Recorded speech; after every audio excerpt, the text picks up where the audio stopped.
And on this episode of Wandering Man Solo Play, Paul will be further abused by myself and the Vandegraff family.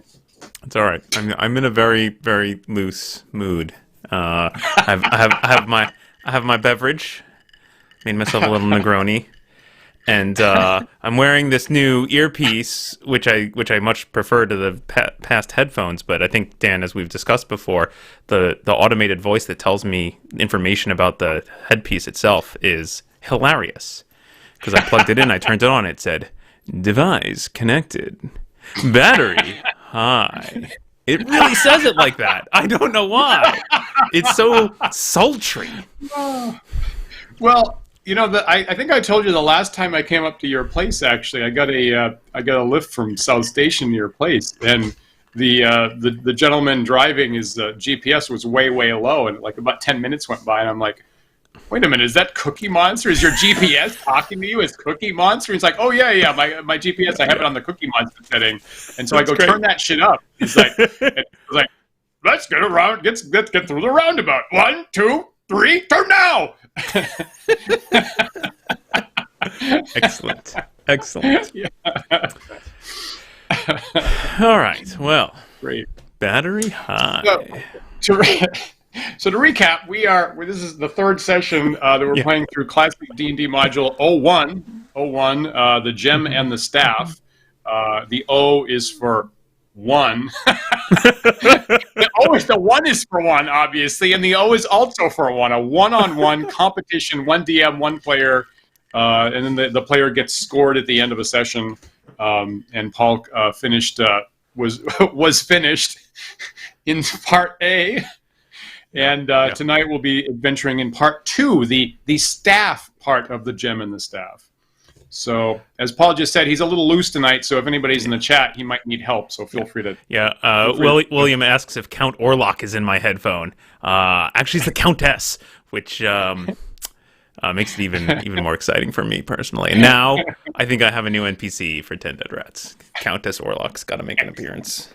Excellent. Oh, yes. Oh, that's too good, actually. I might actually have to do that. Okay.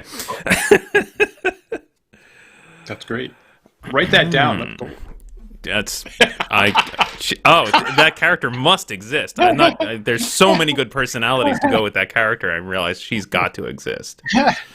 One of Isabel's friends today was watching her puppet show at Cow and COVID-19. Don't Lose Your Shit on YouTube. Is the official title of the channel, and said that she's become convinced that the puppets are actually real people. And Isabel's response was, "Well, yeah, they are." And the funny thing is that to us, you imply that they're not real. No. And the funny thing is that for quite some time, Isabel said, "I'm really glad that I have a partner that understands that we both had the intuition that all of our puppets and stuffed animals are actually real living things since we were kids, and we haven't lost sight of that fact." I'm like, no, I get it. It's totally true. That's great. Great. Sometimes these characters pop up and they demand to be real to us instantly. Sometimes. Yep. Yeah. Yep, for sure.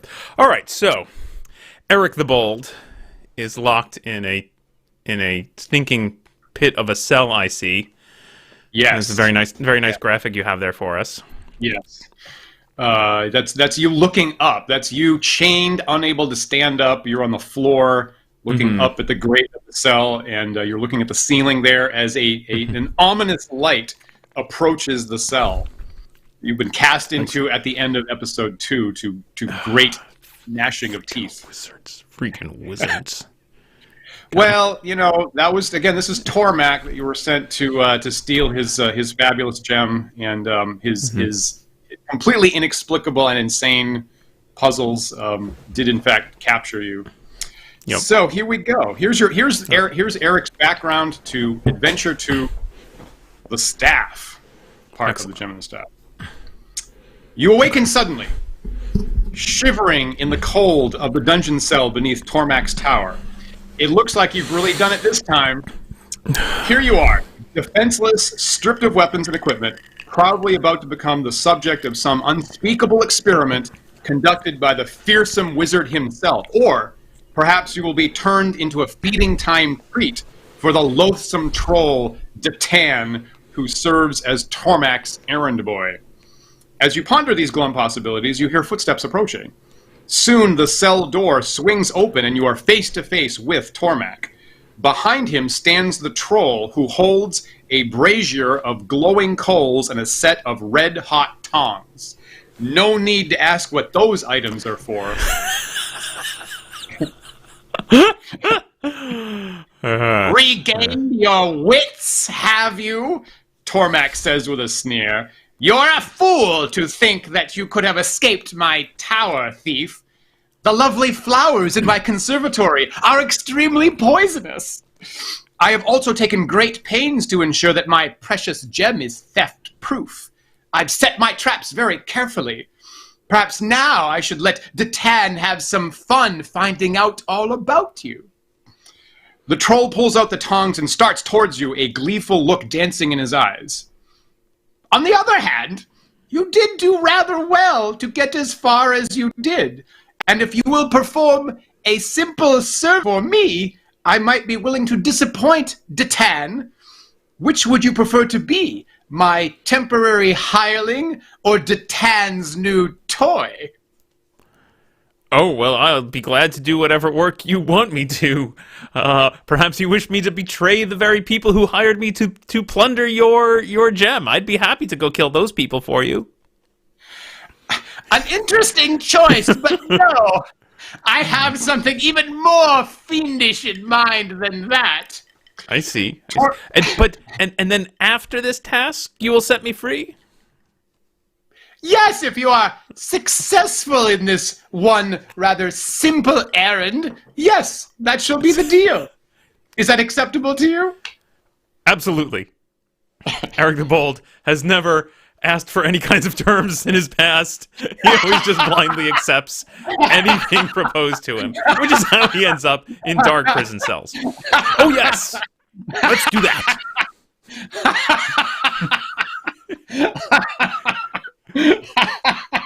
I think you found the character. I think you found Eric's completely Eric the Bold. right. Yeah, absolutely. It's not Eric the good negotiator. No. Yes, so I Tormak accept. immediately. Is there Tormak paperwork for me to immediately sign? I'll sign. No need to read it. I am trying to get down to business here. Oh, yes, please proceed. You should. Things are working out in your favor, and you should not interrupt. Very good. Forgive me. So Tormak immediately gets down to business. He wants you to steal the famous Staff of Fazelwood from the cavern dwelling of his arch rival, the even greater and more fiendish wizard known as Felspell, the Archmage. Yes. Because I did so well against this wizard, let's go against a more difficult wizard. Yes. Correct. I'm ready. Correct. Let's do it. Correct. Tormak knows that Felspell will be away from his home for 90 minutes tomorrow. 90 minutes. He knows his schedule. Yes, he knows his schedule so well. He knows exactly when he'll leave, and he'll be away for 90 minutes. Tormak, what he'll do, he'll teleport you immediately to the entrance of Felspell's home just after Felspell leaves. You are to break into the wizard's dwelling, find the fabled Staff of Fazelwood, and return it to Tormak. The staff, let us describe the staff. The staff is 3 feet long. It's made of cherry wood. Its ivory handle is carved in the shape of a skull. The staff itself is sufficiently valuable to Felspell that he will certainly have it in easy access. So the staff will surely be somewhere in plain view that Felspell could immediately pick it up on a whim, but it may be magically disguised to look like some other object. That will clearly be in plain view. Yeah, okay. Clearly in plain view, but possibly disguised as a different object. Okay. I feel like... Sorry, I'm hunting around now. Of course, I have no pencil here. I am sitting in front of a computer, so maybe I should just type. There we go. Let's do that. Okay. 3 foot long rosewood. Was that what he said? Cherrywood. Cherrywood. You do not seem to be listening very well, thief. 3 foot cherrywood. Ivory skull handle. Yes. An easy reach. Plain view, easy reach, maybe magically disguised, as wizards are wont to do. Easy reach, magically disguised. Yep. And where are you transporting me to, Xen? I shall teleport you immediately outside the cavern home of Felspell. He lives in a cave? Yes. That's an odd choice. He's a powerful wizard, very rich, very wealthy, very powerful. Yes, and he lives in a cave. Yes, he does. He's mad, I tell you, entirely mad. Yes. All the wizards something about stones and glass houses, but okay, yes, let's go. We tried to have an intervention, and it was no good at all.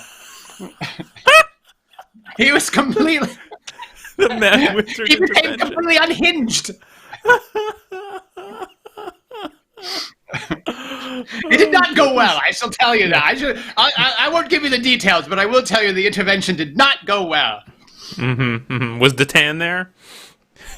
Yes, he was. Yeah. All the wizards had various henchmen. There was a troll, and there was an owl bear, and there was a periton, and things got ugly. All right. Will you give me back my gear, or do I have to go in these filthy rags? I shall give you back your gear. In fact, so you shall retrieve your accoutrement. Very good. And your weaponry. And I have taken the liberty of taking your ring of spell storing and recharging it with all the spells that you came into my group with. Yes. Very generous. And of course, we have in fact been feeding you for the past week, so I will point out that I think that you are healthy enough for this task. For example, you seem to be at full health again.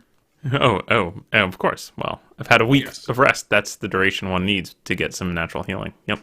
That is correct. That is correct. In this particular universe, is ruled by the natural laws of such things. Yes, 1 week is the minimum, which seems realistic. Other universes seem like these crazy cartoon type situations, but here, it takes some time. Now, excellent. Okay. Once you have and he's giving you something else. He's giving you a magical talisman of homing. So once you have the staff, you are to use the magic talisman of homing given to you by Tormak, and that device will automatically teleport you back to wherever Tormak happens to be at the time. Okay. It will only work once you're holding the magic staff. Okay. Of course it'll only work once I'm holding the staff, of course. Yes, yep. Exactly. Okay. He explains your reward for success. Your reward for success will be the sparing of your life.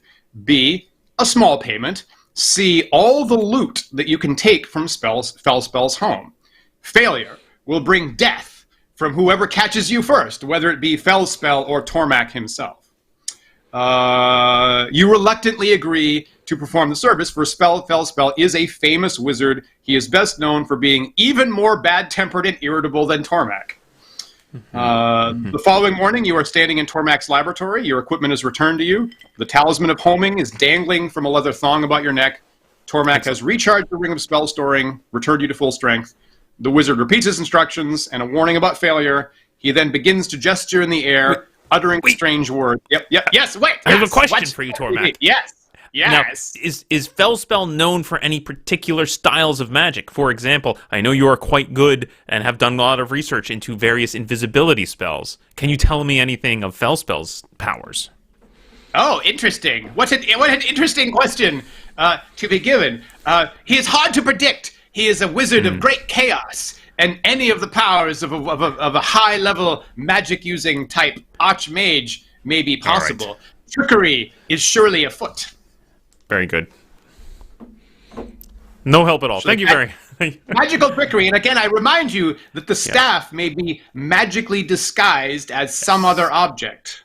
Yes, I recall that. How will I tell if I found it or not? Or just found some piece of junk? Well, this is an interesting dilemma, is it not, thief?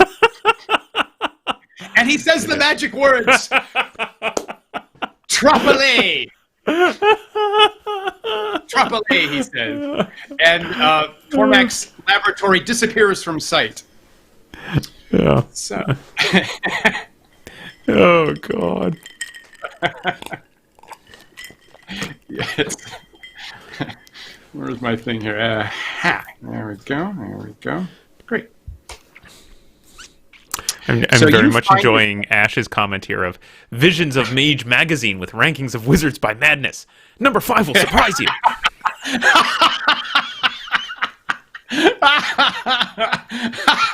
I will click on that. Okay. That's great. That's excellent. great. Excellent. So, yes. And now okay. you are here. So, excellent. You are crouching behind. Yeah, go ahead. Your question. I'm going to quickly look at my character sheet here. So the spell storing is back to the original spells that I had. Do I still have the fake gem? No. No. He's taking the fake gem. Right. Not surprised. Okay. Very good. Right. Okay. Proceed. And also, you don't have the real diamond either that you picked up. Yeah. I don't have my biscuit crumbs either. I see in my inventory. You do not, but you do. No biscuit crumbs. No, but you do have a whole week's worth of rations if you need. Whole week's worth of rations. That's good. Yeah. That's good. Okay. Great. You are currently crouching behind a boulder. So again, we've been told Felspell will be away for 90 minutes. Mm-hmm. You are crouching behind a boulder on the far right-hand side of a 40-foot wide cavern opening. Peering inside, you see the cavern has a depth of about 30 feet, and that a 5-foot wide passageway leads out the rear cavern wall. There's an ogre, armed with a very large club, sitting atop a boulder in the center of the room. He is rather absently watching the cavern entrance. Standing beside the ogre is a large gong. You can also hear muffled ogre voices coming from the narrow passageway to the east, from the rear of the cavern. These voices do not seem to be getting any louder or fainter, or getting closer or further away. Wait, their voices coming from where? From the back of the cave? Near that? Correct. Where that passageway to the east is, yep. Okay.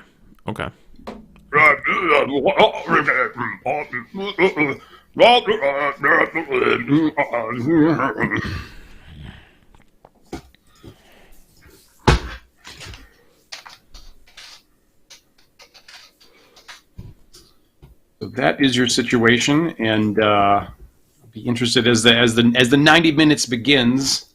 Yes. Interested in what you do. All right, I have a couple quick questions for you. Rulings questions. Do I believe that my Charm Person spell would work on an ogre? By OED description, it appears not. That is correct. Okay. You are surely not. What is the duration of my potions?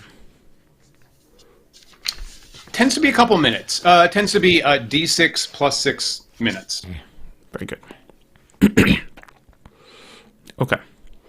I will sit and observe patiently for 10 minutes. Great. You hear, so you see this particular ogre sitting there, kind of looking towards the west. Mm-hmm. He looks at his nails for a while. Whoa. Mm. And then he sucks on one of his fingers and he's looking around. He's looking up at the roof of the ceiling. And while that's happening, you're hearing these voices from the rear of the cavern, from down that tunnel there. Present, Predium, Ellet, Conmentum, Roctus, Restless Dictism, Est, Ellet, Can I make out the number of distinct voices? How about you make a hear noise roll? Roll a d6. Add your, I think, +4, whatever it is. I've gotten +4. I got a 7. Is that right? Let me look at that. Yep, here +4. Let me make total. A roll here. I'm going to make a hidden GM roll. Your guess is probably 5. Probably 5, give or take. 5-ish.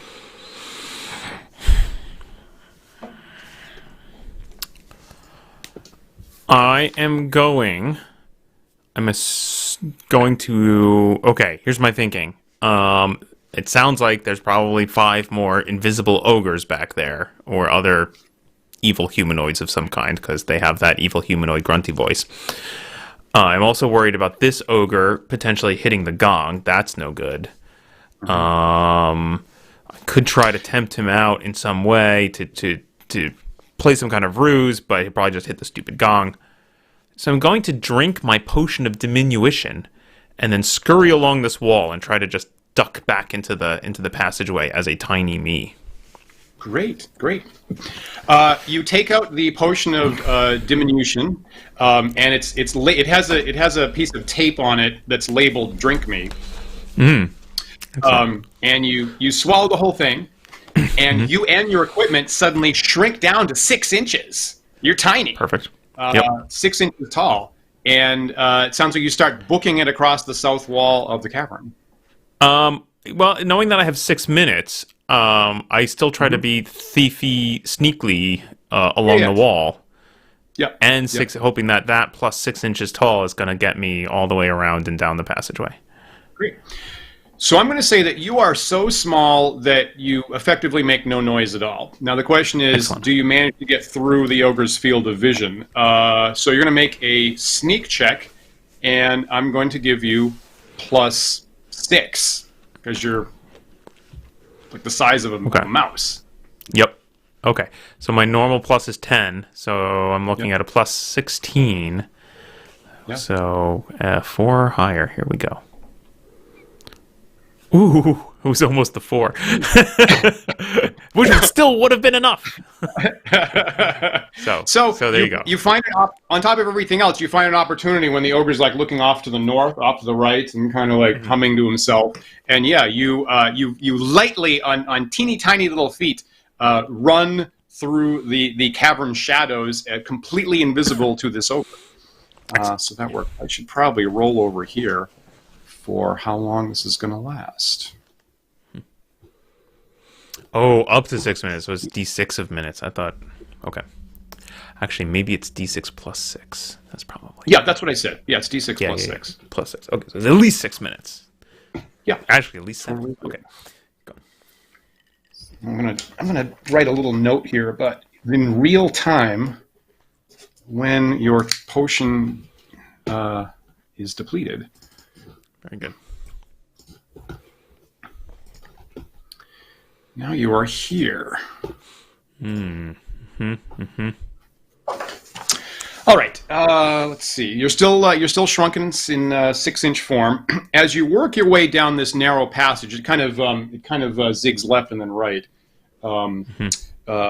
You work down the narrow passage. You see that it runs only 20 feet, making an S-shaped curve before leading into a large 35-foot by 40-foot cave chamber. The chamber is well lit by a roaring fire to your left. The fire is tended by an ogre, who is roasting a large piece of meat on a spit.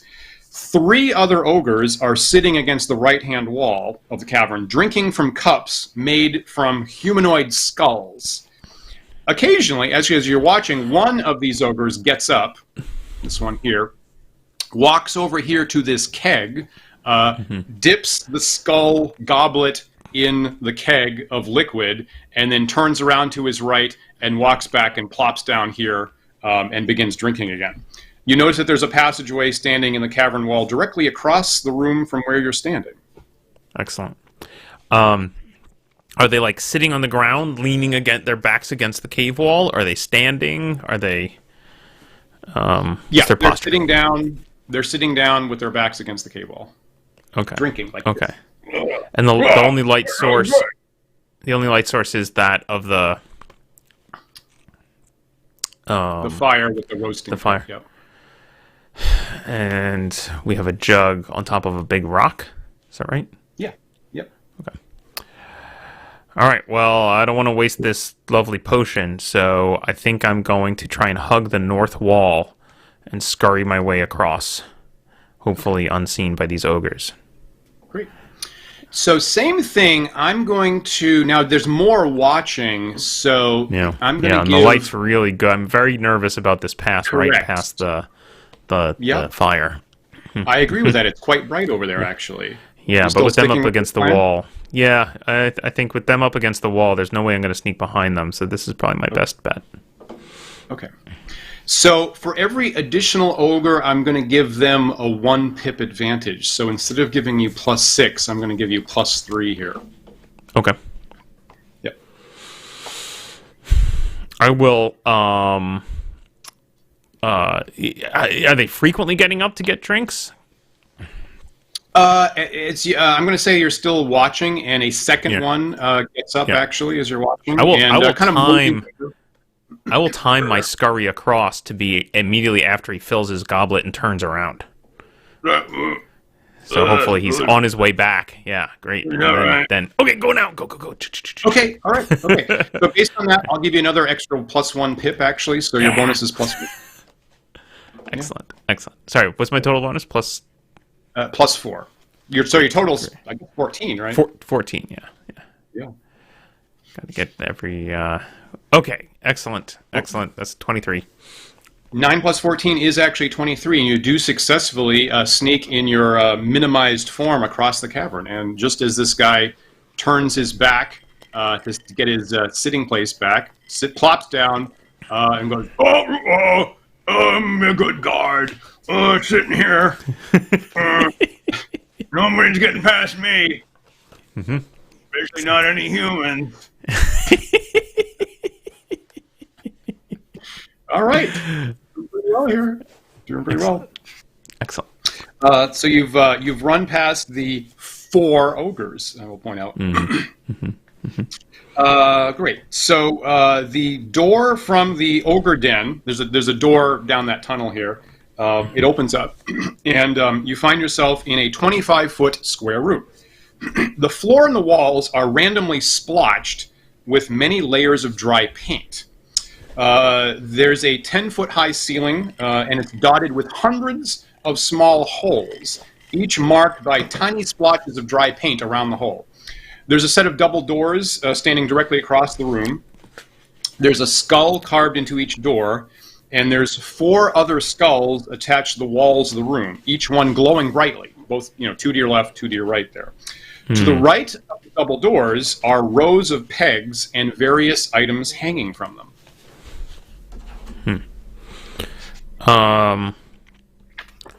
The holes are all in the ceiling, is that right? That is correct. Hundreds of them.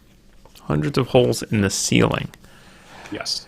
That's all kinds of paint splotching the floor, all kinds of big globs of paint splotching the walls. Okay. I'm going to move back into this corner, and I'm looking at what's hanging from the pegs from across the hall, across the room. What can I tell is there from this distance? It looks like there's a quiver of arrows. There's a sword and a scabbard. There is a bow. There is a wooden staff, and there is a satchel. Any one of these could be the magic staff. But it's not in handy reach to any wizards, so guessing that's not it. Guessing this is some kind of weirdo puzzle about opening the doors or getting across this room with all the holes. The skulls are glowing? Correct. With magically glowing? Or do they have candles in them? You don't see any candles. It doesn't look like natural light. They are glowing abnormally lighting the whole room very, very clearly. Don't like that. Okay. Well, being still tiny, I will stick to the side of the wall and scamper across. Great. You can see, obviously, a little bit more clearly. So from your perspective, this is scores of feet over your head, but you can see there's the quiver, the sword, the bow. That's actually a spear there is what it is. And then apparently a large sack full of some kind of bulky item, actually. Yeah. I'm going to quickly look. I'm going to quickly come over here and look at the door, and I'm looking at the jamb and under the door to see if there's any gaps big enough for me in my tiny size to squeeze under or through. Great. You go to do that, and a voice comes from the skull on the door that you are stepping up a couple inches from at this point. And the mouth of the skull actually starts moving. It turns down to you, stares directly at you, and says, "If you seek audience, with the mighty Felspell, then leave your weapons here and let the arrow lead you right. Yeah, okay. Okay.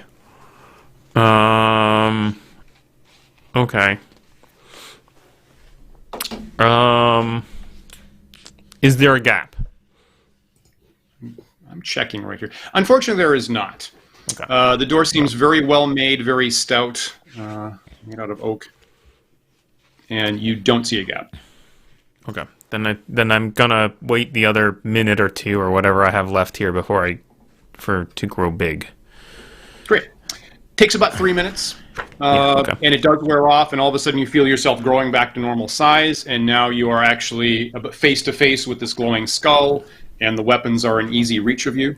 Okay. I'm gonna lightly feel the sack of something and see if I can just, by lightly touching or prodding it, determine what's in that bag. Feels like round, hard objects, maybe about this big, like some this big, some this big. Like probably about 20 round, hard objects. Not coins, clearly not that. Yeah, but maybe stones, or this is something. Okay, that's weird. Okay. I turn to the skull on my right. How high up on the wall is it? Just eye level, actually. I poke it. And give it the old. It seems solid. Seems like actual bone. It's not an illusion or anything like that. So It seems solid and glow. I tap it on the forehead and I poke it in the eye sockets. Like I'm looking to see if is there a switch or a button. It doesn't respond. Okay. I'm gonna make a roll over here. Okay. Yeah, you don't see any switches or catches, and it doesn't move. Okay. It's actually on this stick stuck into the wall, so you feel like you could pluck it off the stick if you wanted to. I do so. Sure. Great. It'll come so off you easily, grab it. Yeah. The stick is up through a hole through the top of the cranium, and there's like a grinding sound, and you're holding this glowing skull. Great. Cool. Glowing skull. That's what I need. Okay. Taking it. I go back over to the door, and I use the light of the skull to carefully examine the door. The skull speaks to you again on the door, and it says, the one on the door, "If you seek audience with the mighty Felspell, leave your weapons here and let the arrow lead you right." Understood. I check the door for any kind of traps and see if it's locked. It seems like other than these skulls that are talking to you, there's 2 handles here. You do not find any traps, and it does not look locked. It looks like you could just grab onto the handle and pull. Okay. I'm assuming this arrow and lead you right sounds like I need to go to the right. I mean, the arrow on the wall is pointing to the right. That all makes sense. I'm hoping that means that through this door there's going to be like a T intersection, maybe. And I had hell no to leaving my weapons here. So I'm going to go ahead and open the door. Please make a roll, because it's kind of heavy, and if you succeed at your open doors, so because you're strong, 4, 5, or 6, you'll be able to open it silently and get a jump if there's any creature on the other side. Oh, nope. So unfortunately not. It rattles and clatters. Yeah, it's heavier than you think. It does make a scraping sound, and it takes a couple seconds to pull it open, but you get it open. Anything on the other side will know that you're here. Excellent. I mean, not excellent. Excellent for it, I suppose. Okay. Here's the other side. The double doors open onto a long hallway. It's 15 feet wide and 15 feet high. This hallway is illuminated by other glowing skulls similar to those in the prior room. The walls, ceiling, and floor are all made of white marble, except for a 5-foot wide strip of black obsidian running down the center of the hall. The strip is inlaid with silver symbols every 15 feet. The first symbol appears to be an arrow pointing straight ahead. The other 2 symbols appear to be strange hieroglyphs or runes of some type. At the far end of the corridor is a set of double doors adorned with carved skeletons. Roll20 is does not want me to center this image, so Sorry, viewers. Okay, so interesting. Are they steps? Is it there's an incline, or is it just a flat hall? It's just flat Okay. marble and obsidian in the middle. Okay. Totally flat from what you can tell. Okay. Brightly lit by these glowing skulls. You can see every bit of it very well. I'm going to step to my right. I'm going to listen to that thing's advice about going to the right. Mm-hmm. You're now standing on the white marble. It seems solid beneath your feet. Very good. And these skulls are all glowing, I assume? They are, yeah. I'm going to just quickly hop 2 steps, bump, there. Nervously looking to my right as I do so to see if that skull does anything. No, it doesn't. Okay. Just sitting there, dead and glowing. Okay. Come up, walk carefully up to the next one, and then again, quick step, pop. Nothing has moved. Stop fighting me, Roll20. The skulls are totally silent. Okay. I'm going to go 5 more feet forward and then look carefully at the floor where the illustrator has clearly put something to clue me into the fact that there's something weird on the floor here. What's your intelligence bonus again? It's +1, is that right? I'm sure it's better than that. I think it is actually +1. Yeah. Okay. Right. Okay. You see that the white marble floor there does actually have a seam at that point. And it seems like that last 5 feet is built to break away, in your opinion, if someone steps over that seam there. Okay.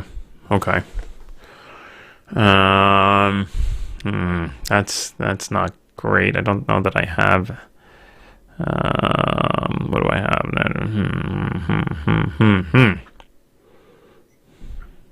Now, as Paul consider this, I'm gonna say I'm trying to use original classic D&D rules. And the first time the thief showed up, they have a remove trap skill, but it only works for tiny objects that you would have to use manual dexterity for, like a tiny poison needle, or something like that. So a large falling block trap, you would have to reason out how to get past that. There's no roll to disable that.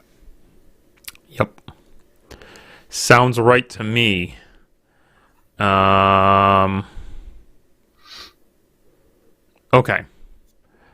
I'm going to quickly go back out the way I came. Okay. Retrace my steps and go back into the previous room. Great. Okay, great. Oh, I see. Great.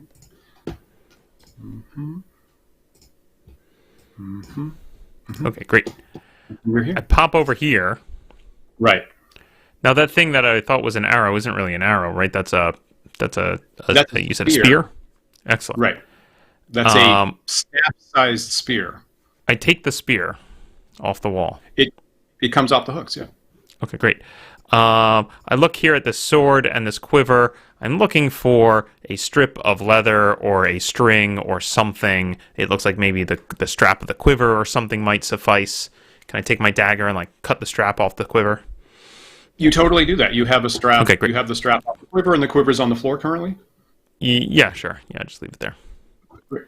Now, as you do that, the skull on the door speaks to you again. If you seek audience with the mighty Felspell, you must leave your weapons here and let the arrow lead you right. Very good. Thanks very much. I go back through the door with my with my spear, and that doesn't really say you're welcome. Yes, it does. Now it does. It's canon. Canon, fanboy. Canon. Okay. I take my strap and my spear, and I run back in, and I go back to where I was before. I just needed these few pieces of equipment. Great. You got it. Okay. So now I take the strap and I tie my dagger to the end of the spear in a T, like that, right? So I sort of lay it across the T, and then I wrap the strap around a couple times to sort of make a little T. And I use that to reach across and try and hook the latch of the door and pull it open from here. Okay. Great. Great. Yeah, the handle is on this side. and the hinges are on this side, and you pull it open, and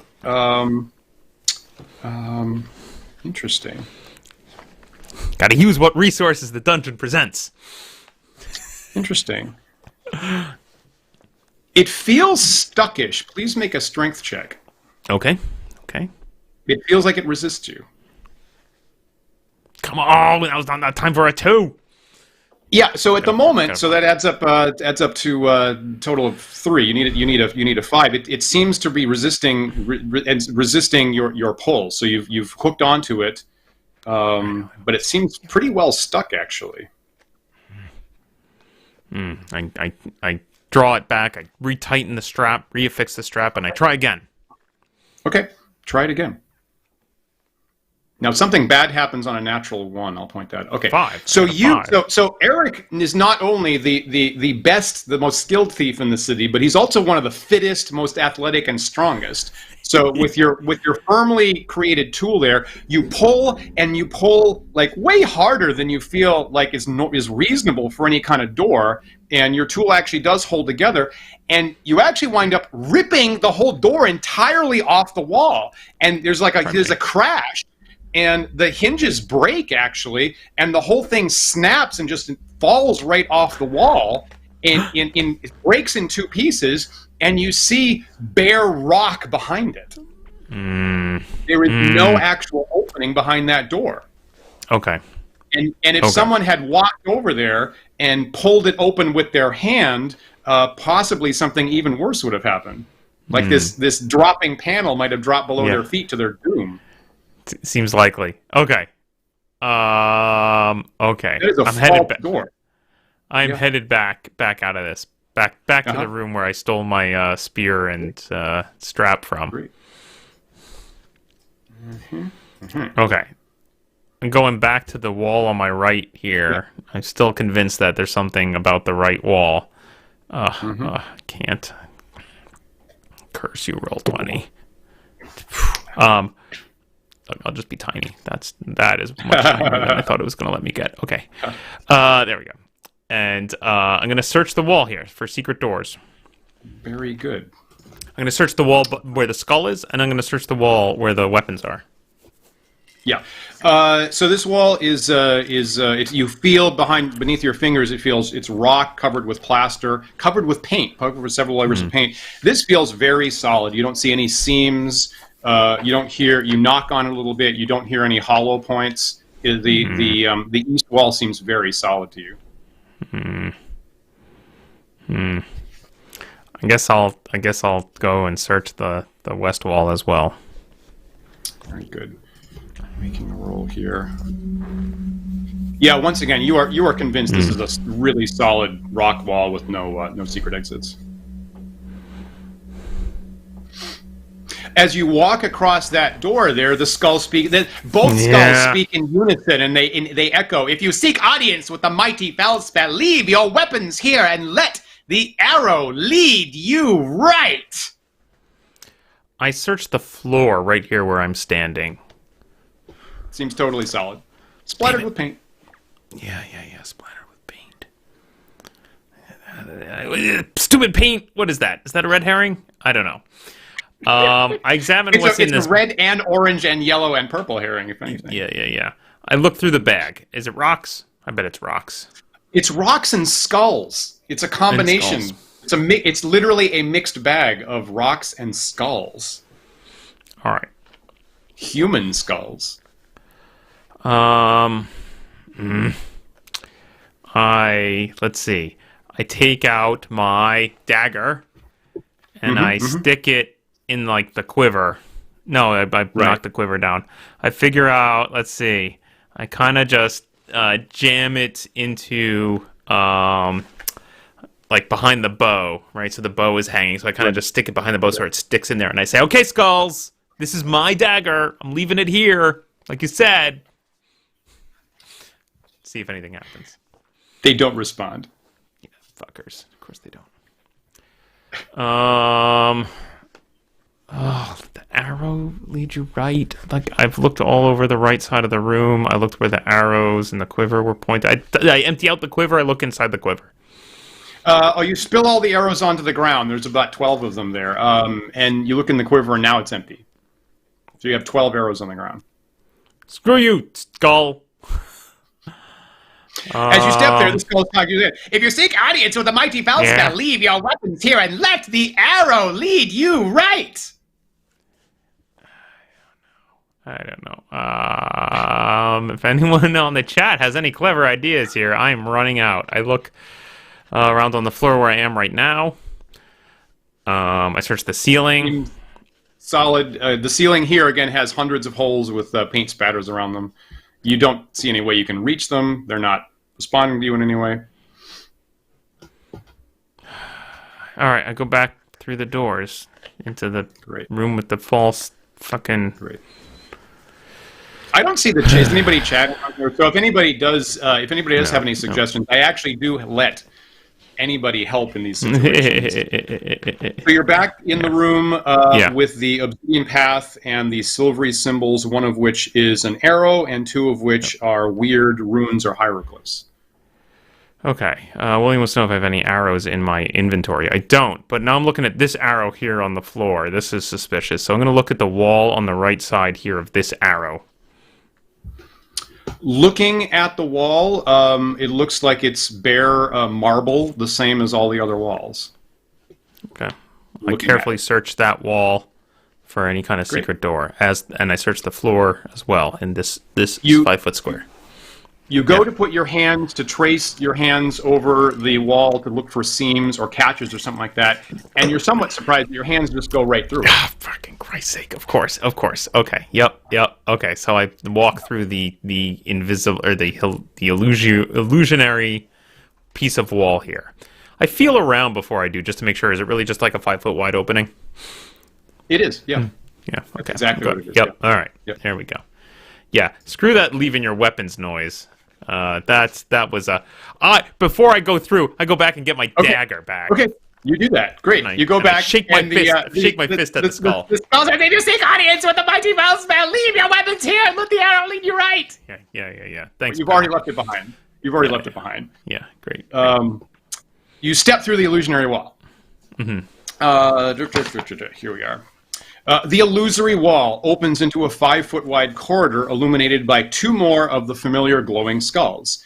The corridor apparently ends behind you, right? But where you just stepped through. Directly ahead of you stands a completely black door. There are no hinges. There are no handles visible on the door, but occasionally you notice ripples flowing across its glistening surface.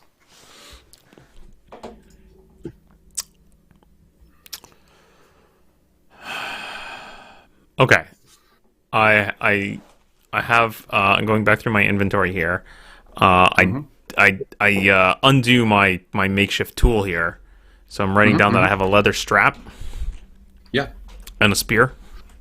Yeah. Great.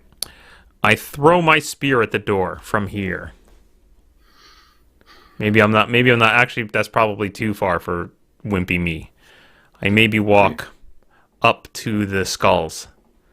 Yeah. And then I throw my spear at the door. Great. It's not moving at all, so how about you make a ranged attack at +4. Great. Oh, what you... Oh, no. Oh, dear. So, almost an 18, but not quite. So, unfortunately, the spear actually... I'm not really trained in spear. Corner. It goes in the corner, right? Yeah, and it hits the corner and falls on the ground basically in front of the black door. I look to my left and right at the skulls. Well, anything to say about that? No? I've clearly spent too much time in a dungeon. Willing to talk to any inanimate object. Hanging out in Wizard's dungeons does that to you. Okay. I will walk all the way up to the door. Okay, just move yourself back 5 feet, if you would, please. Yeah, okay, that's where the trap happens. Yep, okay, go ahead. As you approach the door, a mouth appears on the door, and so does an ear. One mouth and one ear, kind of like oversized. They're like about a foot wide. And the mouth speaks, saying, "State your name so that I may announce your entrance to all within the outer sanctum of Felspell. I will let no one enter without announcing his name.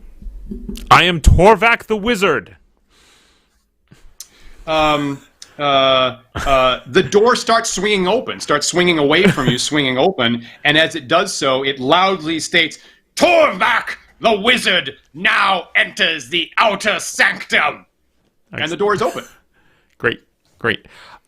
Real quick for my inventory here, I pick up my spear back. Do I also still have a glowing skull on me? Yeah, I think you didn't say you put it down, okay. So yeah. No. Chuck that in my backpack. Great.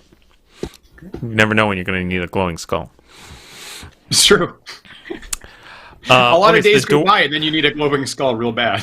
So the door appeared to open. Like I guess it just looks black to me from the picture. So there's like a physical door that moves in some. Yeah, there's a weird physical door with no hinges and no handle, and it's weird. It's sheer black, and ripples and has now a magical mouth and ear on it. But it has swung 90 degrees open and it's wide open. You could just walk right through. So like now. Towards me or away from me?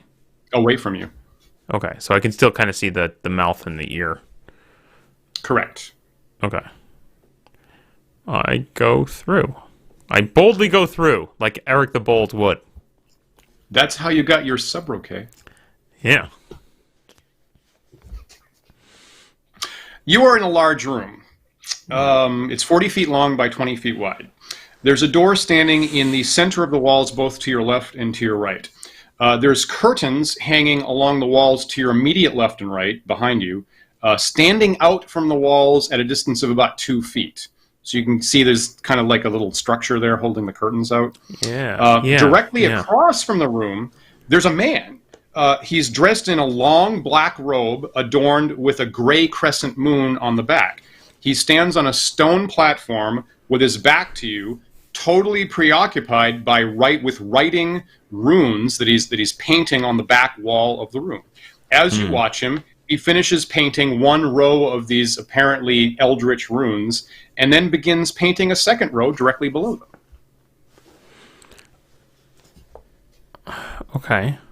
That's interesting. I peek behind the curtain on my right. Looks like there's a little gap between the curtain and the wall. So peek back there. What's behind the curtain? I think I know what this is. I mean, it looks like are the curtains black? They're gray, and they have silvery stars and crescent moons and things like that. All right, it's a little hokey. It's a choice, though. I think you're like I could imagine maybe setting up some lights and cameras here where I'm standing. You put a nice table there in the corner. Get your miniature terrain up there. This is very familiar to me. Very familiar. Feeling good about this. I peek behind the curtain on my right to see if it's just plain wall and empty space. And if it is, just give me. Yeah. Yep. Go on. Give me a little bit more detail about that. Are you grabbing onto it to pull it aside? Are you just putting your face against the wall next to it? I just put my cheek against the wall and look. Okay. It seems like that whole 2 feet space is actually clogged up with some kind of like material, like black heavy threads or fabric or something like that, all connecting the actual wall to the backside of these curtains.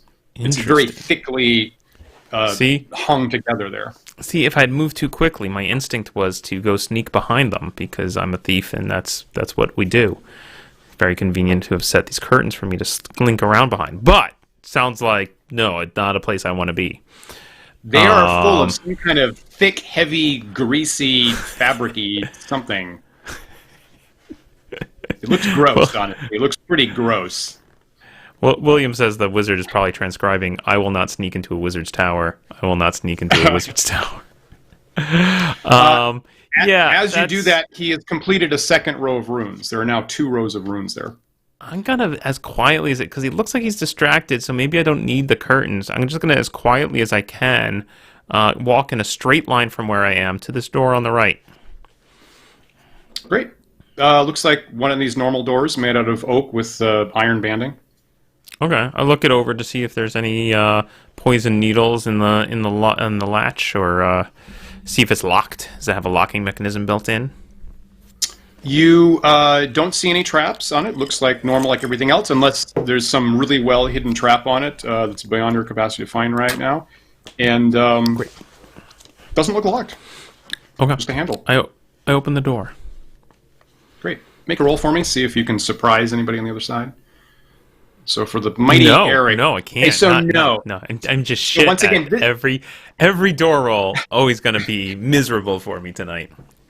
This seems like a poorly made door, to be perfectly honest. This seems like a door that someone didn't spend a lot of time making very well, and it's kind of crudely shaped, and it actually is partly stuck in the doorway. So you got to pull on it about 3 times before it finally pops open.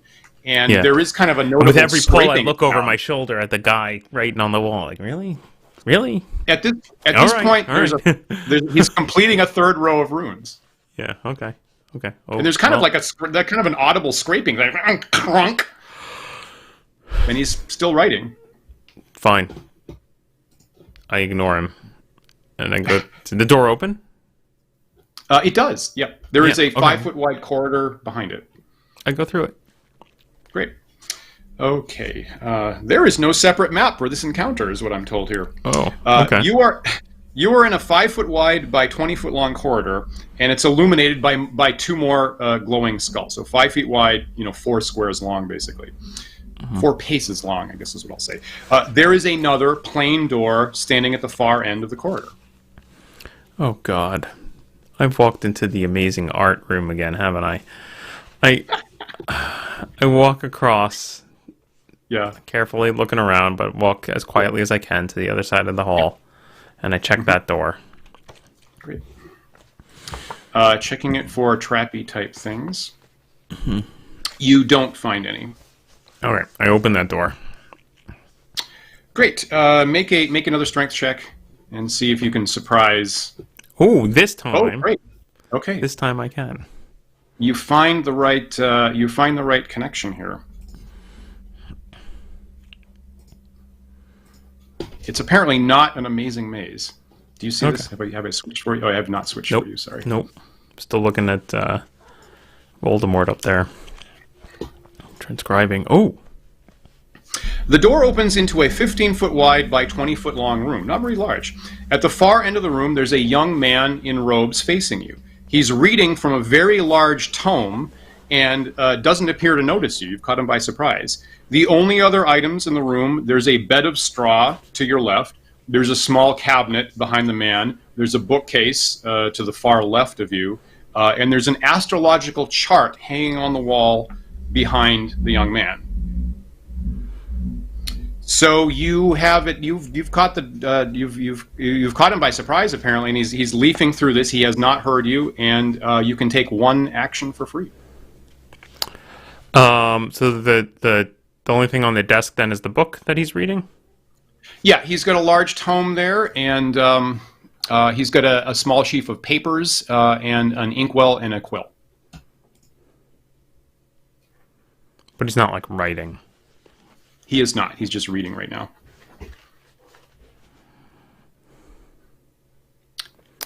I stalk purposely up to the desk, pulling my sword as I go. And I snatch the book. Okay. Gonna roll a d6 and just don't roll a 1. It's a surefire way to roll 1. Great. Okay, I got it. So you yank the book away, and the young man, he was just about to grab, the man in the robe was just about to grab another paper, and he's going, What? Who are you? Hold up the sword to his throat. And I say... What was the name? Felspell? Let's see here. So, no! I am Felspell's apprentice, Sigam! Are you a thief? Of course. I immediately incant the charm person spell from my ring. Okay. All right. Great. So I need to make a saving throw. So you say the magic words, which are Nazrep Mrakrak, and I need to make a saving throw. So Does have extra bonuses, so I'm adding 5 to this. I'm going to roll a d20 here, adding 5, and I would like to see a total of 20. So I've rolled a 12. Could you see that? Nice. Yep. Yeah. Well, my total is 17. Unfortunately, I have failed my saving throw against the first level charm person spell. And you can see a haze go across Sagam's eyes, and he says, "Yes, of course you're a thief. Yes. And you are my apprentice. Yes. And we are going to steal Felspell's staff." Oh, no. He will be very angry with us, Master. But of course he will, but we will escape before he notices the theft, and we will be rich, and we will live in luxury, and Felspell can suck it. Yes! Allow Felspell to suck it! Suck it most vigorously, Master! I have been waiting, these many moons, for just this opportunity. Excellent! Tell me, where does Felspell keep the staff, and what does it look like? I do not know! What? I am told that it's cherry wood with a skull on it, but he keeps it in his innermost sanctum, and I do not know how it is disguised. Where is his innermost sanctum?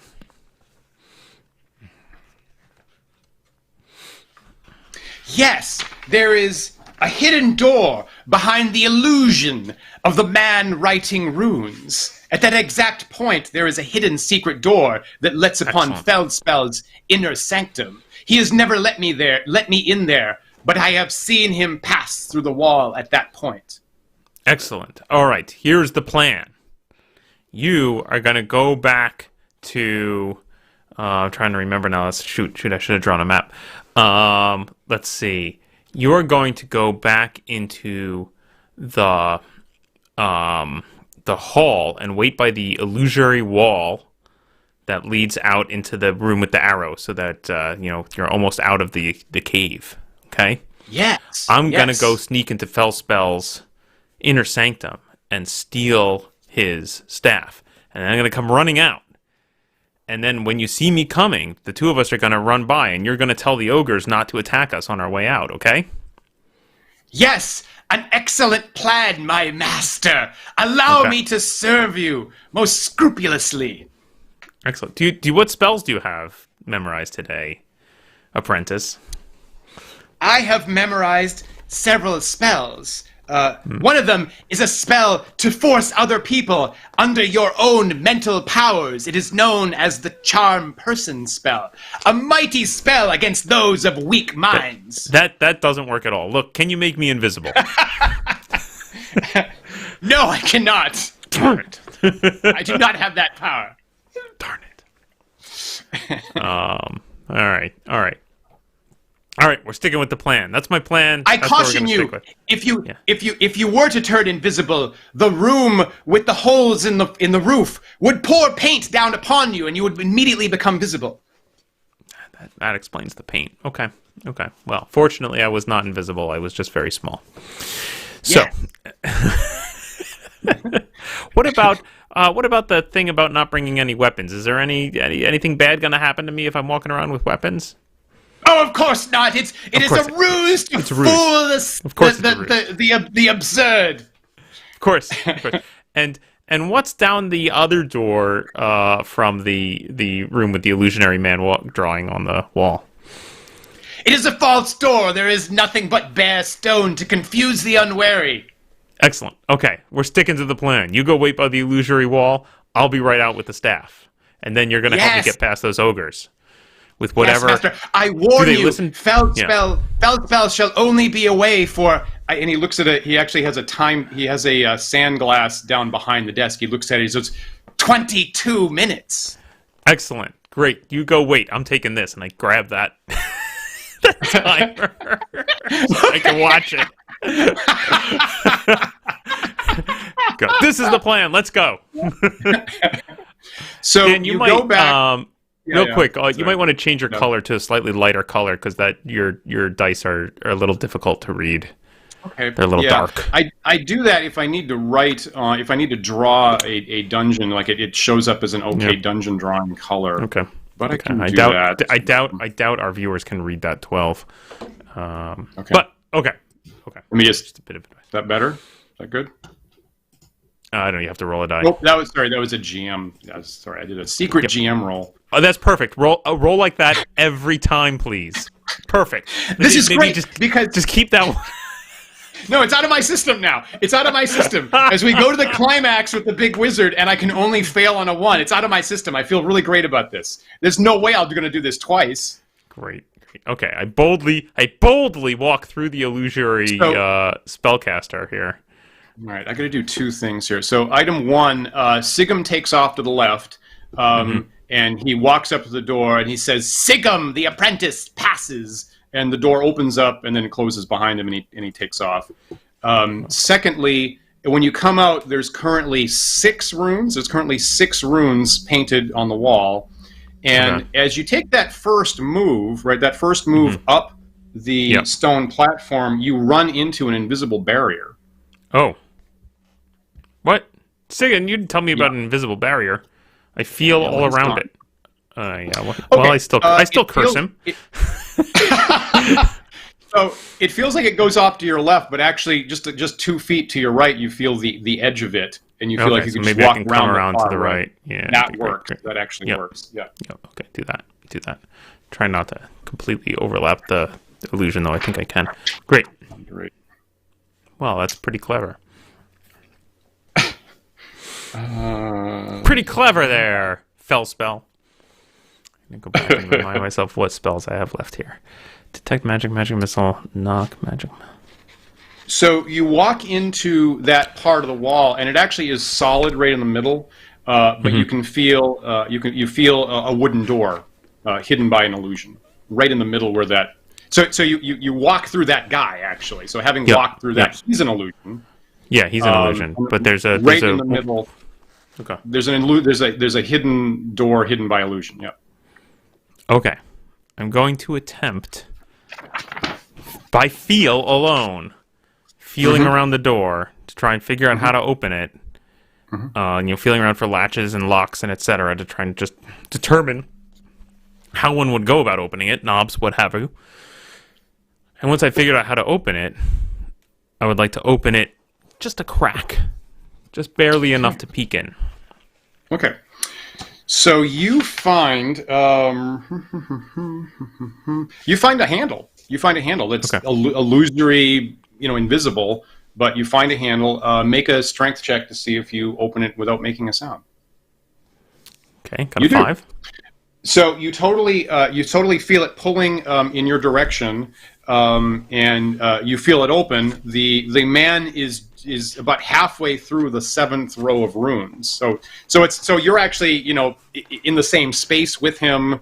You're kind of moving through this illusory illusion, but he's about to finish the 7th row of runes, which actually, I will point out, fills up all the space on the wall. So he's leaning down, and he's about to fill in the last space with... Feel like you could stick your head through the illusory wall at this point? Yeah, I do that. Okay. I'm just going to show you what's over here. Great. So you're not in here yet. Yep. But you're seeing this. I'm going to move you 5 feet back so you're where the door is. All right. Yep. The door opens into a room 25 feet wide by 30 feet long. The items in this room, there's a lot of stuff here. The items in this room are clockwise from your left. There's a wooden workbench immediately to your left. There's a carpet mounted on the wall. There's a cabinet. There's a mirror over the cabinet. There's a broom. There's a bookcase holding numerous volumes. There's a desk and a chair. There's a bed with rich pillows. There's a sword and a shield mounted on the wall over the bed. There's a chest up in the top right corner. There's a tapestry. There's a painting to your right. And then 10 feet to your right, there's an elephant's foot that's made into a receptacle for several wooden staves. You don't see any people in her. Okay. All right, chat folks. What do you think? What's your money on is the staff? I'm going to say it's probably the broom, Maybe it's the sword or one of these walking sticks in the elephant foot. But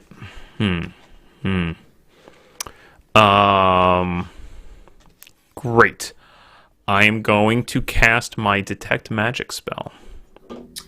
Great. I'm gonna actually. I'm gonna enter the room first. I'm gonna enter the room first, and then lightly close the door behind me, and then set just here on the floor the hourglass so I can keep an eye on it to see how much time I have left. Looks like 16 minutes. Great. So okay, so just so that's in plain view, and I don't want my ass sticking out through the illusionary wall behind me, and then I cast my detect magic spell. Great. Alrighty. Let's see here. Let's look here. Okay. So going around the room here,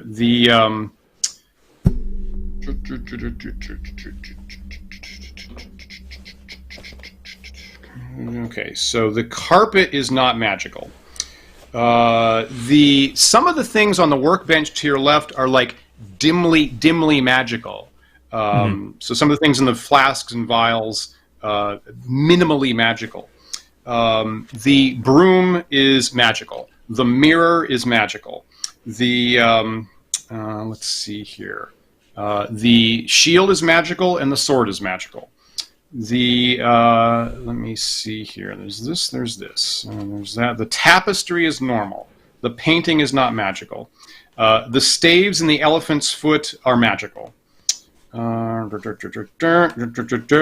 And there is something magical standing on the magic symbol in the center of the room. That is invisible, but radiates a magical aura. Interesting.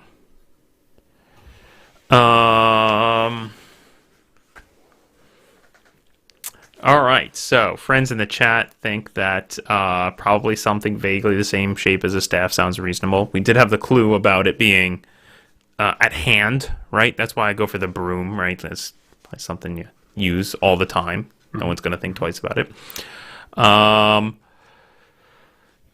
Yeah, we have an item, right? I have a teleport item that I have to touch to the staff in order to... As long as so what Tormak told you, as long as you're holding the staff, you can activate the power in the talisman to teleport back to Tormak's presence. Okay, so I'm not hidden or anything. If this is an invisible person standing in the middle of the room, I'm presuming they can see me pretty well, right? That would be correct. I agree. Good. I will draw my sword, walk boldly, as Eric the Bull does, right up there, point my sword at it, and say, whoever's standing here invisible is about to get stabbed. Start talking.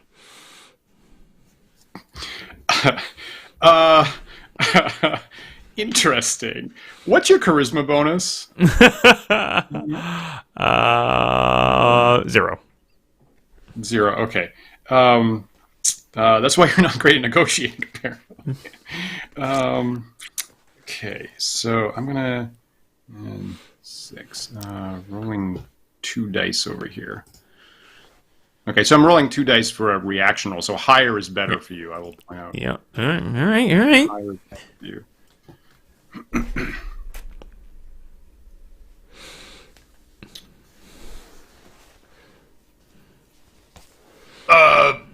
You should not stab it. What's its name? Its name is Onium DM. Onion DM. Onium DM. Onium DM. Your human mouth not good at language. Very good, Onium DM. Tell me, what is your task here? I guard the books. The books. So as long as I don't touch the books, you're not going to attack me. That is my mission. Very Do good. not touch the books. You got it. DM. Guards the books. All right. I won't touch the books. Adium You're DM not wasn't touching going the to books. I'm not touching the books. Don't touch Don't you the worry. books. Books. Look, I'm going to be out of here in just a few minutes, and I promise not to touch the books. So just Good. shut up, all right? And no one gets stabbed. I move over. I sheathe my sword. I move over to the chest, and I examine the chest. Right. Right. Right. The chest looks okay. So make a roll here. The chest looks normal. You don't see any traps there. No traps? Is it locked? It's closed. There's no lock. There's no lock. I open it. Great. Looks like it has a bunch of folded up wizard robes and hats and boots and belts and pouches. I pull it all out. Is my detect magic still going? I should check. I should have documented when you started that. I'm going to say yes, and none of this stuff is magical. Okay. I pull all that stuff out, and I feel around for a false bottom or other hidden elements of the chest. You don't find anything like that. You are convinced that the depth you see on the outside is the same as the inside. There's no hidden compartments. Great. Okay. So I all right. I look over at the sand glass. Looks like maybe there's 10 minutes left on that timer. That is correct. That is exactly correct. Great. All right. Thief skills kicking in here. I know exactly what to do. I grab down this, what is this, a tapestry or something here on my right? Correct, yes. Yeah, pull that sucker down. I lay it on the ground. Great. So you just rip it off, and it's got a hanging rod up there on the it's hooked into the wall, but it's open on the top. So you flip the tablecloth out from under the dishes, and it pops off the hooks, and you have the tapestry on the rod. Okay. Then I quickly start circling the room and pulling things down and throwing them onto the tapestry. So starting with the sword and shield.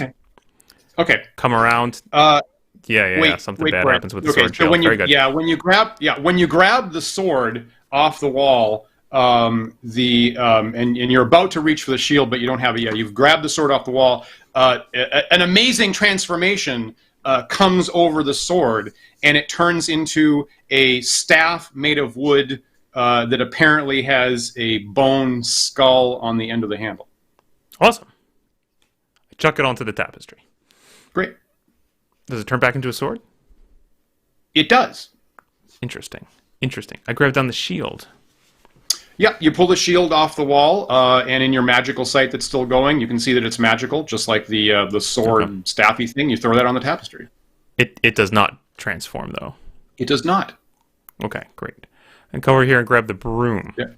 Great. You pick up the broom, and it does not. Okay. I chuck it onto the tapestry. Yep. I take down the mirror. Yep. You take the mirror off the wall. Put that on the tapestry. You feel it. Perhaps there's something like in the depths of the mirror that's don't waving in the distance. I don't look in the mirror. intentionally do not look in it. I just put it on the. You chuck the mirror onto the stack of stuff on the tapestry. Great. I move I here will point to out that as you walk by the bookcase, you hear, "Don't touch the books." You've got it. No touching the books. I grab whatever little odds and ends off this table were glowing magically. Great. Yeah, there's 3 or 4 or 5 flasks, and you throw that on the mix. Yeah. Great. And I grab these staves, bundle them all now up. there's half a dozen of them, right? There's 6 of them there. You take all of them. Yep. Okay, 1, 2, 3, 4, 5, 6 stabs. You chuck that onto the pack in the tapestry. Great. Then I grab up the corners of the tapestry, heave it up like a big Santa Claus sack. Right. I use the magic mouth spell in my ring and cast magic mouth on the wall, such that when a wizard comes into this room, it says, Torvax says you suck.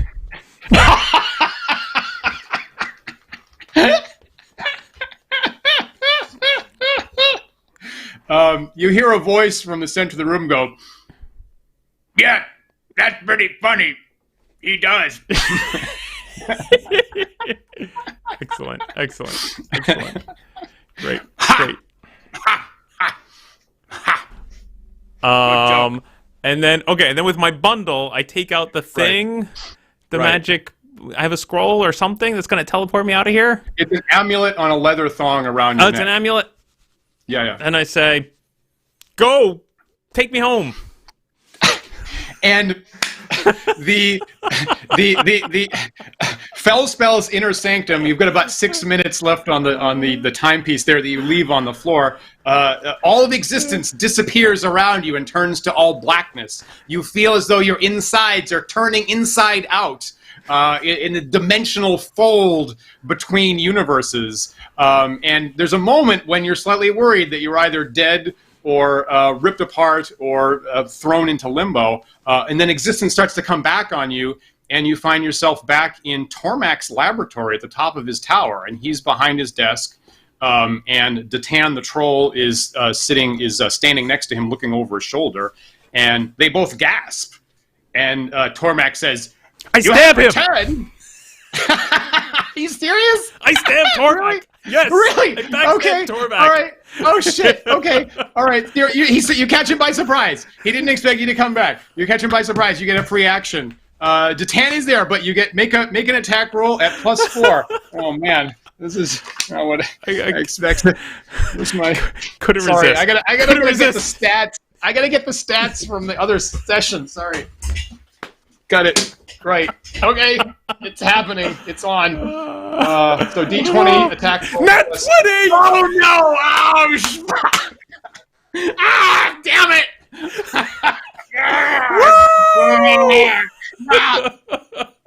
Oh, for God's sake. So, of all the times! damn it. What is wrong with this world? So you're gonna roll. So you pop up directly behind Tormac, right? And there's like a popping sound. And he's like, "What's that?" And you stab him right through the center of his back. So please roll. How much freaking damage do you roll? What is it? Your 8th level? So it's like 4 times. Is that it? Backstab times 4. It's the last thing on the top line. Backstab times there. 4. Yep, D8 plus Okay, 2 so- is my normal sword damage. Okay, so you're going to roll dice, right? We're multiplying the dice that you roll. So you're rolling D8 plus, what was it? Plus how much again? Plus 3, 2 4? is my normal bonus. It's I don't know. You're It says, in my character sheet, it says sword plus D8 7, D8 plus 2. Okay, so I don't you're roll rolling 48s? You're going to roll 48s, except that you rolled a natural 20, and I do give double damage on that, so you're going to roll 8. You're going to roll 8 D8s plus 2. D8. Plus, just plus 2. The 2 doesn't get modified. No, it's D8 plus 2 8 times. Great. So I'm going to roll 8d8 plus Not 8. the 5th edition. Plus 16? Yeah. Yeah, I just want to... I'm using the advanced roller agree. here. I'm going to roll it all in one big fat go. Okay, here we go. 8d8 plus 16. Yeah? He's an archmage. I'm going to tell you, he's an archmage. He's about as robust as a wizard comes. Yeah, well, D4 hit die, man. Here we go. Ready? Yeah. 51 points of damage.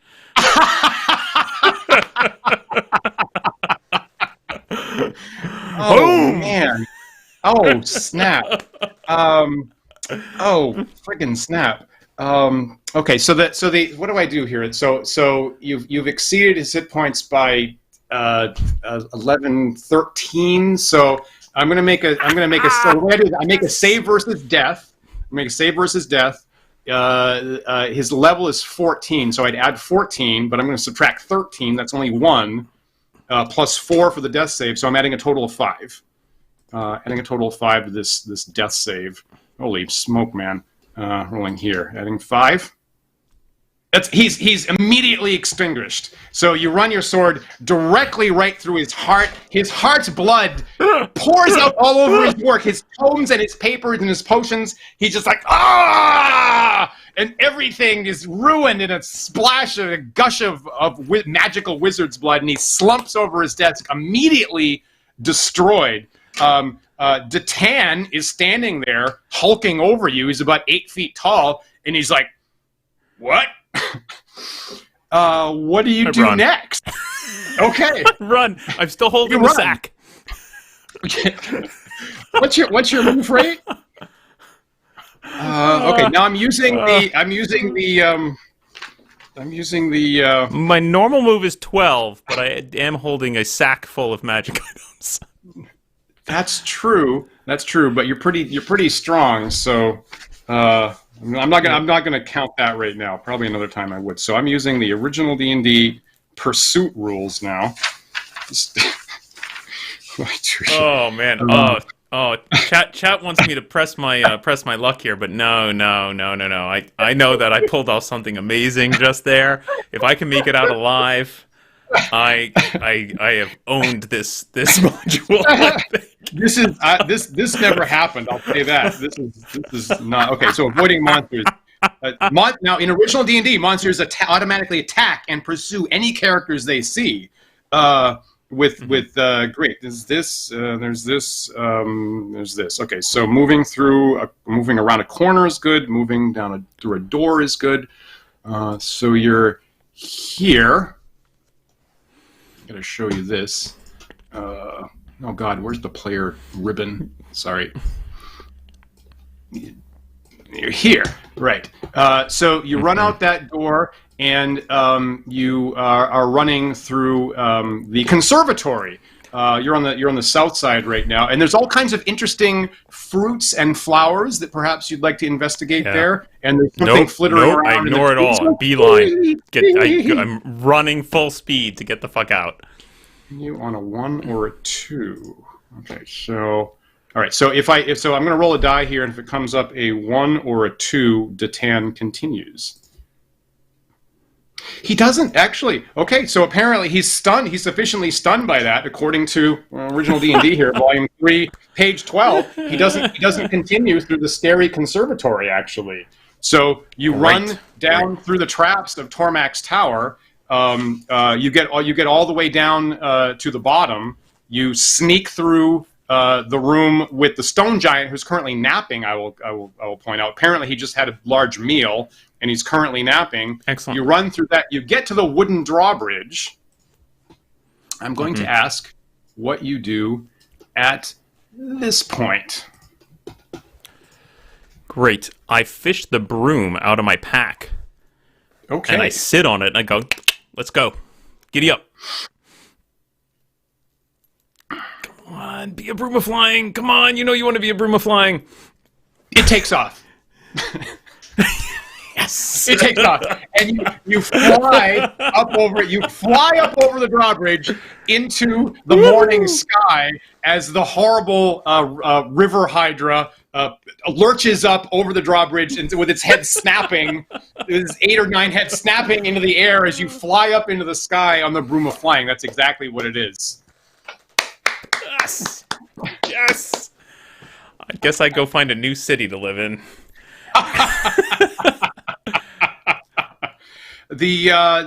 So in your later investigations, you now have a broom of flying. The shield is a magical +3 shield, which you can't use as a thief, but you can sell at a very high high worth price. some money. Definitely worth some money. The mirror actually is not cursed, but it answers 1 question per day. So you say, "Mirror, mirror on the wall, tell me something," and you answer 1 question magically per day. Very exciting. Excellent. Yep. Excellent. You have a new. That will be you have useful a if whole I ever new decide to go back stack for the gem. Correct. All right, I'm going to score you. You're going to get now. Paul gets graded on how well he did as Eric the Bold in adventure number 2. Now, the maximum score here, I believe, is 36. So once again, usually if someone scores even a third of that in one of these, they're doing super well. Man, if I don't score well, I'm going to say that their score sheet sucks because that was brilliant. That was brilliant. I've never seen anyone top it off by also taking revenge on Tormag. As William points out, if Felspell comes out here looking for Tormag, as the Magic Mouth told him is responsible for stealing all his shit, he's just going to find a dead body.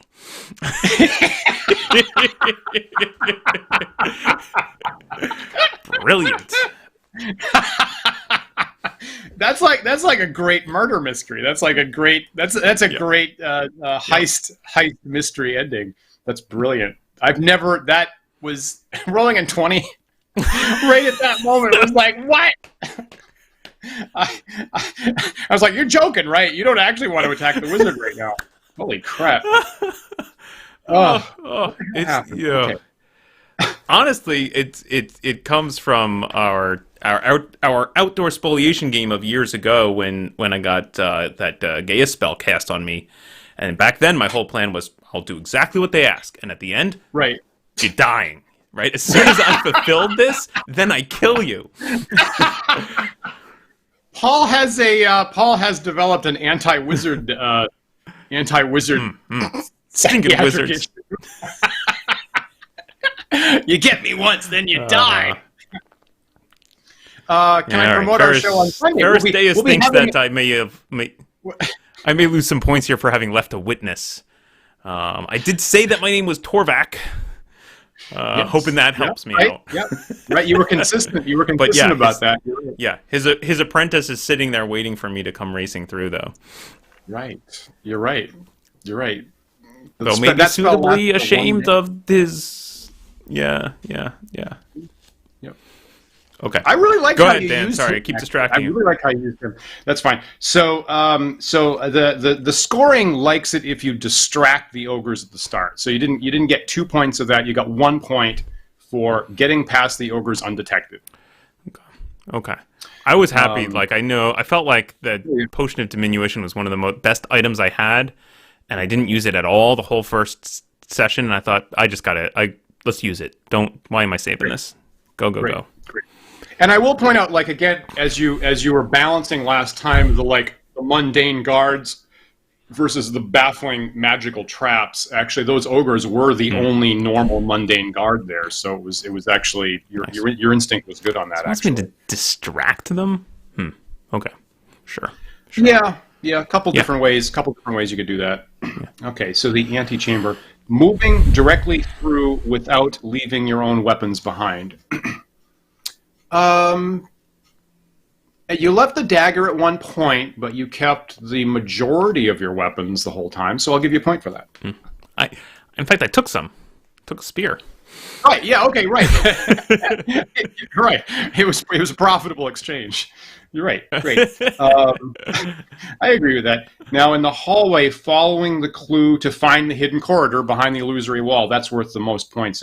That's actually the critical point, figuring that out. I've had people never figure that out, and honestly get frustrated, intentionally trigger the pit trap at the end, in frustration, and in that hallway. That's the key bottleneck. So that's actually the single biggest award in the whole thing, 3 points. Let me see. You avoided the pit trap. That's worth 1. I don't know. That fails my don't hide half the adventure behind a secret door. I get it. Bugaboo.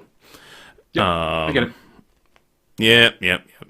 And they awarded to, so they totally expected some players to go into that. Some portion of players in this tournament are just going to be really frustrated and not make it past this point. Mm-hmm. Yeah. Really? Yep. It's true. I don't know. Yep. I don't it's know. true. I feel like that's elevating the need of the tournament over the enjoyment of the participants. Yeah, it's pretty old school. But it's pretty old school. Yeah. That's tournament design for you. It is. That is correct. So you made it. You got past the key part. About half and it is about half the players that I run through this get past that. It was close. It was close for me. I was definitely feeling the frustration at that point of like, oh crap, I'm gonna get stuck here. Yeah. Yes. Yeah. Yes. Yeah. Okay. Yeah. It's a key part. At the black door, you get 1 point for giving a false name. Now, the adventure gives another point. What choice. the adventure really wants is the adventure wants you to say "no man" or "no one" or something like that, and then with that, the door opens without saying anything, silently. What? Okay. Yeah. So giving a false name gets you 1 of 2 points. Let's see here. You did exit the door past the illusion to the inner sanctum. That's worth 2. Didn't detect it was an illusion for a while, so there's that. So you don't get 3 points for that. The adventure actually doesn't want you to enter Sigm's room, so that actually worked to your advantage. But it'd give you more points if you just directly figure out the illusion and go directly straight through. There's 1 point that you're not getting for that. Did you find the staff immediately?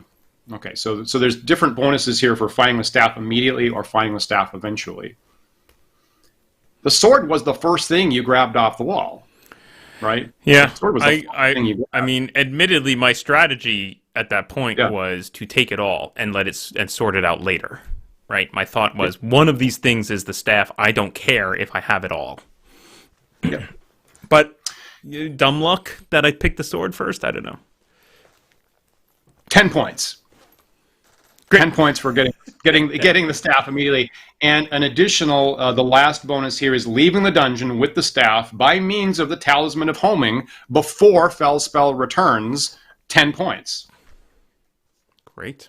No bonus points for killing Torvak. There are no bonuses. I mean, I feel like I ought to go back to the last adventure. Defeating Tormak would be 2 points. 2 points. 2 points. I'm going to do that. I'm going to make a call by giving you an extra 2 points for defeating Tormak, which actually was from the last adventure. So 5, 6, 7, 2 points. 9, 29, 31 points. Nice. 31 points out of a possible maximum 36. Feeling pretty good about that. I give that an A+. So personally, I give that a qualitative A+. You got in there. Felspell absolutely does come back when the timer runs out. He doesn't run into Sigm because he teleports directly into the room. He just appears in the room by teleportation. And he always comes back invisible to be really super safe. So he just invisibly pops in and then starts casting spells. So it's pretty perilous at that point. And the addition, I did not think you were going to eliminating Tormak at the end in one shot was that's epic. That's completely unprecedented. So well done. Jeez. Great. That was a thoroughly enjoyable ending to this. I will say comparatively, I enjoyed the second half much more than the first half. I'm sure part of that is just the rush of having pulled off that ridiculous maneuver at the end, but also more that it was just very grounded in, like, he had fairly reasonable things in his lair to keep people out. There was no like tricksy pretend to be the designer moments, which I appreciate.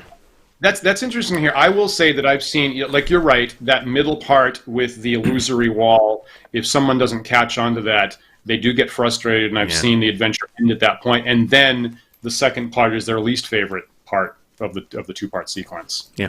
Yeah, I can see that. I can totally see that. Yeah.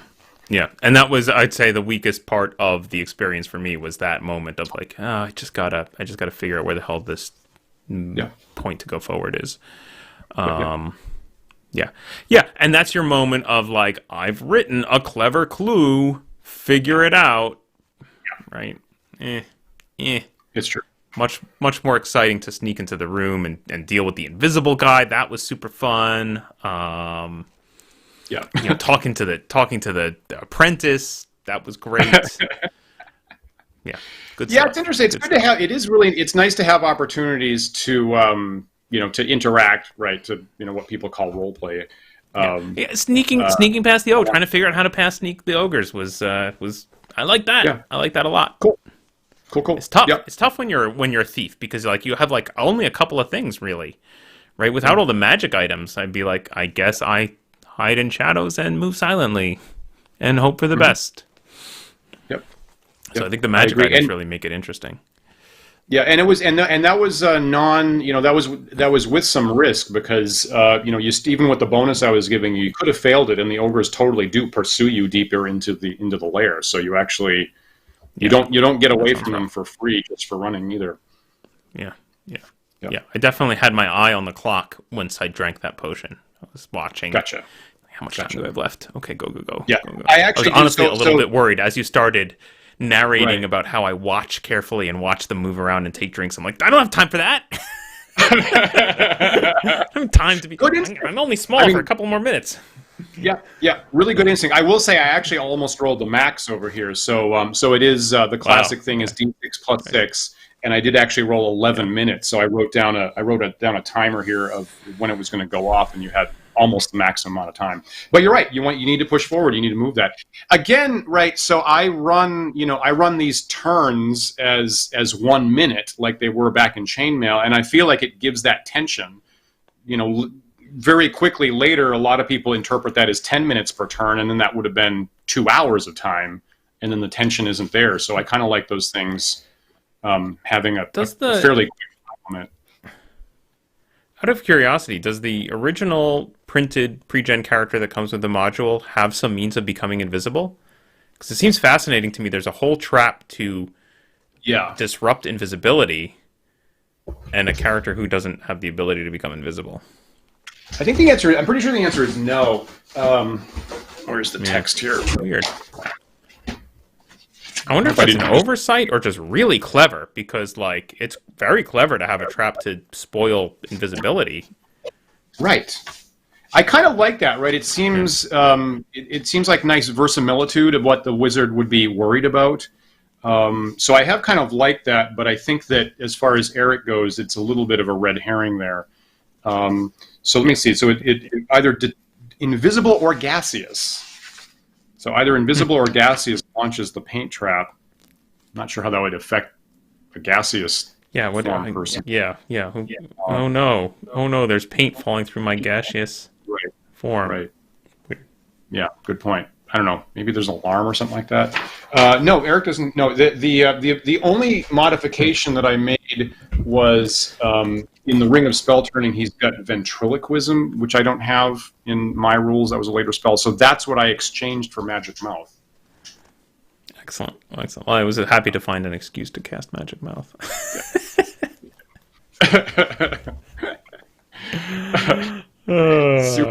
Super well done. So yeah, that room's a little bit of a red herring for Eric, but it makes sense as a wizard's guard point. Yep. Yeah. All right. Cool. Well, that was super fun. Thank you so much for running that, Dan.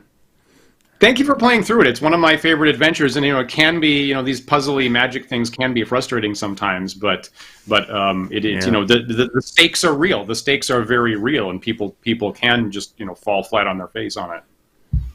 You did super well. Yeah. Super well. I will also point out that in part one, right? Part one is really hard to succeed at the end of, but where we started tonight, there are 2 separate backgrounds. There's background version 1 where you got away, and there's background version 2 where you got captured. And so basically, background version 1 is he shows up at your house for revenge, gets you into part 2 that way, right? That's great. I like it. I like that a lot.